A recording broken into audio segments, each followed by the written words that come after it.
Tense में पढ़ेंगे। कौन सा टेंस पढ़ेंगे? चलिए, क्या पढ़ेंगे आज? हम पढ़ेंगे टेंस। टेंस, चलिए स्टार देख के लिखिए। टेंस तीन प्रकार के होते हैं। टेंस तीन प्रकार के होते हैं। कौन कौन टेंस होते हैं? चलिए, पहला प्रेजेंट टेंस, दूसरा पास्ट टेंस, तीसरा फ्यूचर टेंस। चलिए, पहला के बारे में लिखेंगे, प्रेजेंट टेंस। प्रेजेंट टेंस चार प्रकार के होते हैं। चार प्रकार के होते हैं। कौन कौन होते हैं भाई?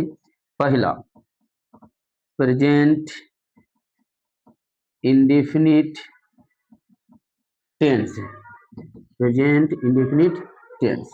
दूसरा प्रेजेंट कंटिन्यूअस टेंस। तीसरा present perfect tense, present perfect tense. चौथा present perfect continuous tense.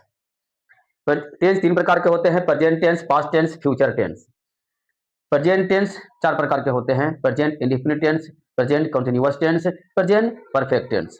Present perfect continuous tense अब सबको हम बारी बार से पढ़ेंगे। प्रेजेंट इंडेफिनिट टेंस पढ़ेंगे, उसके बाद प्रेजेंट कंटिन्यूअस टेंस पढ़ेंगे, और इसके बाद प्रेजेंट परफेक्ट टेंस पढ़ेंगे, और उसके बाद प्रेजेंट परफेक्ट कंटिन्यूअस टेंस पढ़ेंगे।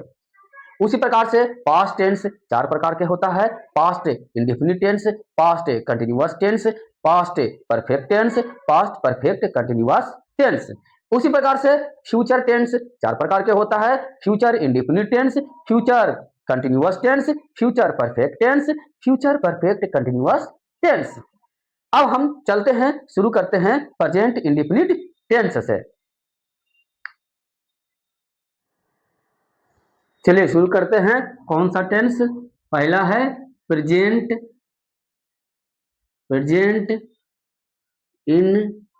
Indefinite tense. चलिए, प्रेजेंट इंडेफिनिट टेंस। सबसे पहले ट्रांसलेशन बनाने के लिए हमको सीखना पड़ेगा कि प्रेजेंट टेंस पहचानेंगे कैसे। प्रेजेंट इंडेफिनिट टेंस का वाक्य है, कैसे पहचानेंगे? तो सबसे पहले हम लिखेंगे यहां पर पहचानने का नियम, पहचानने का नियम, पहचानने का नियम लिखेंगे। जिस हिंदी वाक्य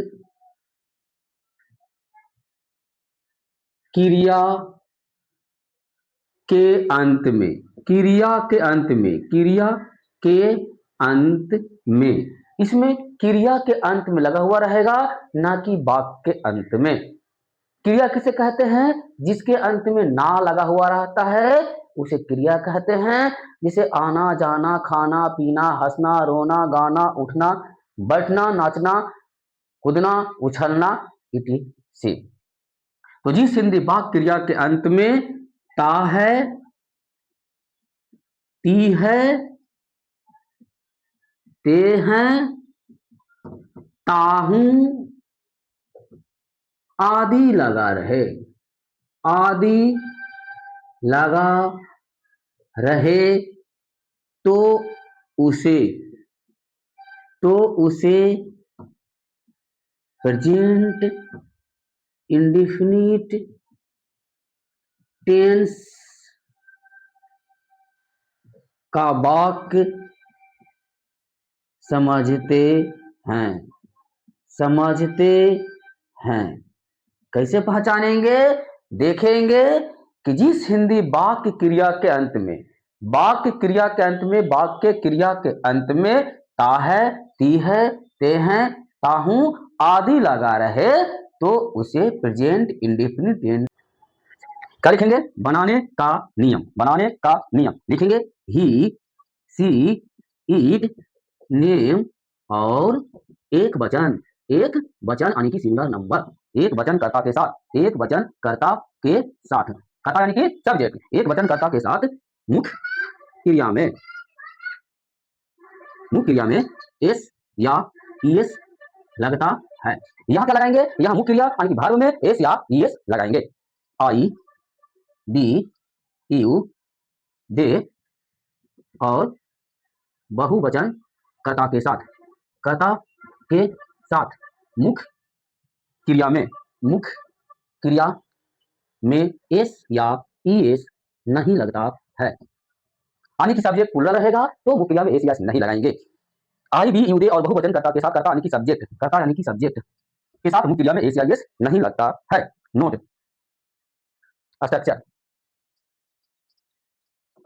लिख देता हूं सीधे सब्जेक्ट प्लस V1 या V5 प्लस ऑब्जेक्ट।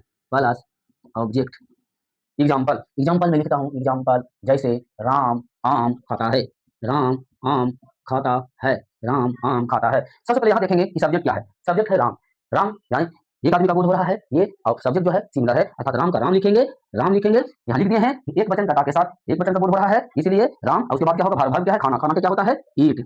मुख्य क्रिया में एस या ईएस लगता है।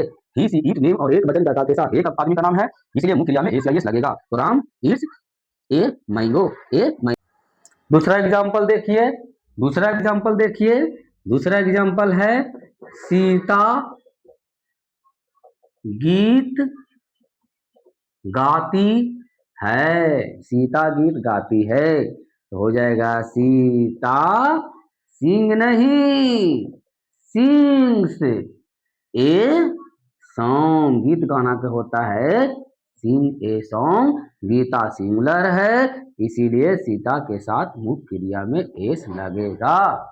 Sita sings a song. लेकिन यह रहे वे लोग दौड़ते हैं, वे लोग दौड़ते हैं, तो वे लोग का क्या होता है? दे। दे के साथ मुख्य क्रिया में एस या एस नहीं लगता है, तो दे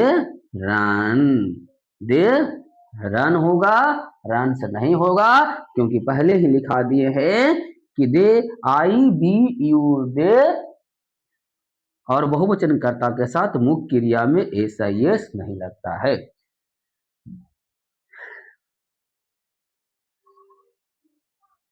नेक्स्ट एग्जाम्पल, हम लोग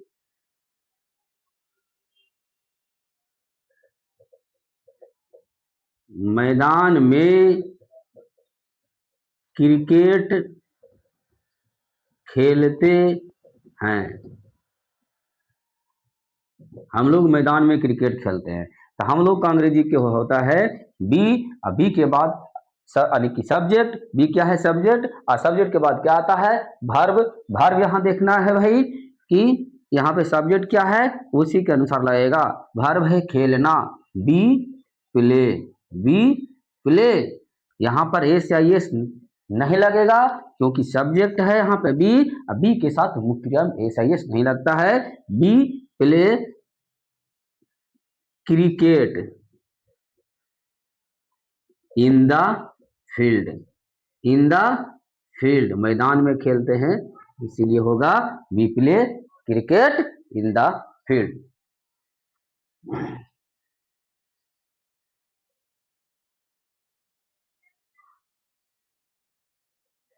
मैं प्रतिदिन विद्यालय जाता हूँ, विद्यालय जाता हूँ, तो मैं का अंग्रेजी होता है आई सब्जेक्ट है, उसके बाद होगा वर्ब है जाना, I go to school, every day, today, tomorrow का अंग्रेजी हमेशा लास्ट में लिखाता है।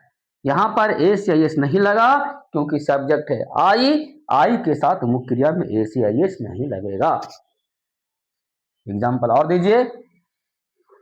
वह नदी में, वह नदी में तैरता है, वह नदी में तैरता है। वह का होता है ही, तैरना का होता है वर्ब, क्या है यहाँ क्रिया क्या है तैरना, तो पहले तैरना का अंग्रेजी लिखेंगे बी स्विम, स्विम्स नहीं होगा, सुबी स्विम्स होगा, स्विम नहीं होगा, एस लगेगा क्यों वहां की सब्जेक्ट है ही के साथ मुख्य क्रिया में एस आई एस लगता है।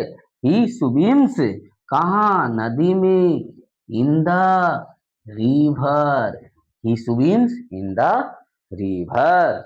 कोई दिक्कत? चलिए एक एग्जाम्पल और देख लीजिए। राम और श्याम, राम और श्याम बाजार जाते हैं, बाजार जाते हैं, तो क्या हो जाएगा, राम और का होता है and Shyam, S H Y A M, जाना के होगा क्या गो, टू कहाँ जाते हैं मार्केट, मार्केट। यहां पर एस या एस नहीं लगेगा। अब हम बनाएंगे निगेटिव सेंटेंस, निगेटिव सेंटेंस नकारात्मक वाक्य यानी कि जिसमें नहीं लगा हुआ रहता है उसको कैसे बनाएंगे जरा सा देख ले। निगेटिव सेंटेंस बनाने का नियम, ये भी हम पहले एकदम भाषा में लिखेंगे, शुद्ध हिंदी भाषा में लिखेंगे, सरल भाषा में लिखेंगे ताकि आपको समझ में आ जाए। उसके बाद फिर इसका स्ट्रक्चर लिख देंगे। सिर्फ स्ट्रक्चर लिखने से ना समझ में आता है बच्चा आपको, लिखिए इसमें, यहाँ लिखेंगे, यहाँ से लिख देते हैं ही सी इट नेम, और एक वचन, एक वचन कर्ता के साथ, एक वचन कर्ता के साथ, कर्ता यानी कि सब्जेक्ट, हिंदी में सब्जेक्ट को कर्ता बोलते हैं, मुख्य कर्ता के साथ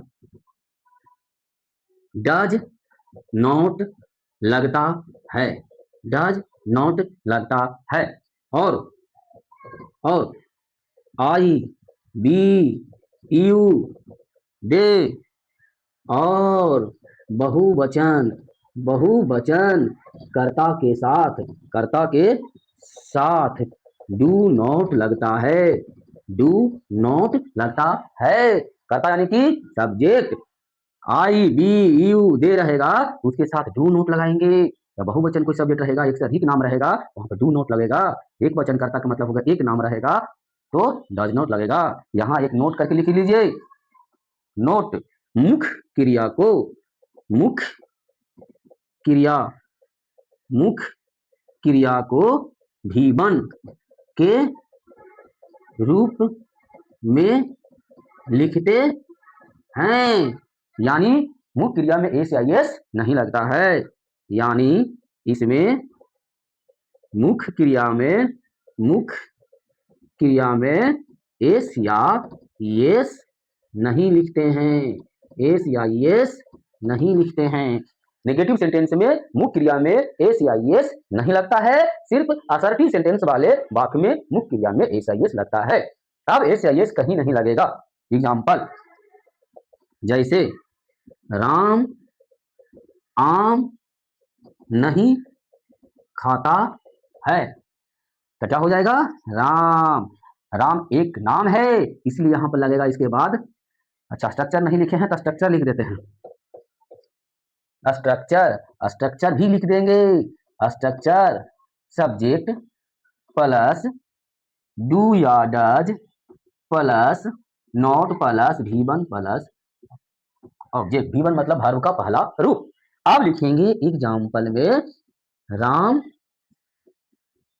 आम नहीं खाता है, नहीं खाता है, राम आम नहीं खाता है तो हो जाएगा Ram, Ram does not eat a mango. यहां पर एस या एस अब नहीं लगेगा क्योंकि नेगेटिव सेंटेंस में एस आई एस नहीं लगता है।